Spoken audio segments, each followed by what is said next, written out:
ដំណឹងក្រៅៗប្រធានាធិបតីសហរដ្ឋអាមេរិកលោកដូណាល់ត្រាំបានធ្វើដំណើរមកដល់ប្រទេសម៉ាឡេស៊ីហើយឆ្នេះ Stand Up ក៏ដូចជា Page Stand Up News នឹងធ្វើការលំអិតព្រមាននេះនៅប្រទេសម៉ាឡេស៊ីនៅវេលាម៉ោង 9 ព្រឹកលោកដូណាល់ត្រាំប្រធានាធិបតីសហរដ្ឋអាមេរិកបានធ្វើដំណើរមកដល់ប្រទេសម៉ាឡេស៊ីហើយដើម្បីចូលរួមកិច្ចប្រជុំអាស៊ាននៅថ្ងៃទី 26 ខែតុលាឆ្នាំ 2025 នេះនៅក្នុងថ្ងៃនេះផងដែរលោកដូណាល់ត្រាំនឹងចូលរួមក្នុងពិធីចុះហត្ថលេខាលើកិច្ចព្រមព្រៀងសន្តិភាពរវាងកម្ពុជានិងថៃផងដែរគូរំលឹកឡើងវិញបន្តិចផងដែរថាមុនមកដល់ប្រទេសម៉ាឡេស៊ីនេះលោកត្រាំបានធ្វើការសរសេររៀបរាប់នៅក្នុងបណ្ដាញសង្គម X យ៉ាងដូចនេះថាខ្ញុំកំពុងតែធ្វើដំណើរទៅកាន់ប្រទេសម៉ាឡេស៊ីជាទីដែលខ្ញុំនឹងចុះហត្ថលេខាលើកិច្ចព្រមព្រៀងសន្តិភាពដ៏អស្ចារ្យដែលខ្ញុំមានមោទនភាពបានធ្វើជាអាជ្ញាកណ្ដាលអន្តរការីរវាងកម្ពុជានិងថៃគួរឲ្យសោកស្ដាយព្រះមេដាជាតិនៃប្រទេសថៃ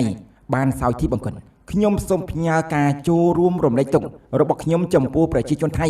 ដល់ឧត្តមឧត្តមខ្ញុំនឹងជួបជាមួយនឹងនាយករដ្ឋមន្ត្រីដ៏អស្ចារ្យរបស់ពួកគេនៅពេលដែលខ្ញុំចុះចាន់ដើម្បីសម្របសម្រួលដល់មនុស្សគ្រប់គ្នាសម្រាប់ព្រឹត្តិការណ៍ដ៏សំខាន់មួយនេះយើងនឹងចុះហត្ថលេខាលើកិច្ចព្រមព្រៀងសន្តិភាពភ្លាមៗបន្ទាប់ពីខ្ញុំទៅដល់ជួបគ្នានៅក្នុងពេលឆាប់ៗនោះពី Donald J. Trump ជាចុងក្រោយកិច្ចព្រមព្រៀងសន្តិភាពរវាងកម្ពុជានិងថៃនេះដែលមានប្រធានាធិបតីសហរដ្ឋអាមេរិកលោកដូណាល់ត្រាំនិងប្រធានអាស៊ាននាយករដ្ឋមន្ត្រីនៃប្រទេសម៉ាឡេស៊ីលោកអ៊ីវ៉ាអ៊ីប្រាហ៊ីមធ្វើជាសាក្សីនៅក្នុងកិច្ចព្រមព្រៀងនេះសង្ឃឹមថានឹងទទួលបាននូវសន្តិភាពពិតប្រាកដរវាងកម្ពុជានិងថៃនៅពេលខាងមុខនេះបានអញ្ចឹងព័ត៌មានដែលយើងខ្ញុំបានលើកឡើងក៏សូមបញ្ចប់មានការខុសឆ្គងសូមអធិស្ឋាន